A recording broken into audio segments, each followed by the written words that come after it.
আমি দেখেছি যারা অন্তর থেকে ভীষণ রকম ভালো হয়, এই ভালো মনের মানুষগুলোকে কি নিদারুণভাবে ঠকানো হয়, কতটা নিষ্ঠুরভাবে তাদের ভালোবাসার সাথে প্রতারণা করা হয়।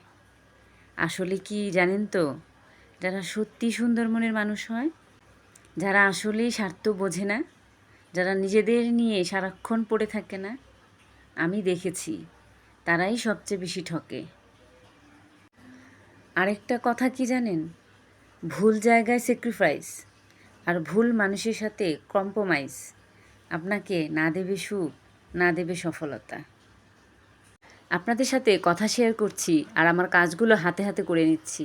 অনেকেরই ধারণা মহিলা মানুষ বাসায় কি আর করে, কি আর কাজ থাকে, কোনোই কাজ নেই, এত সময় সে কোথায় ব্যয় করে।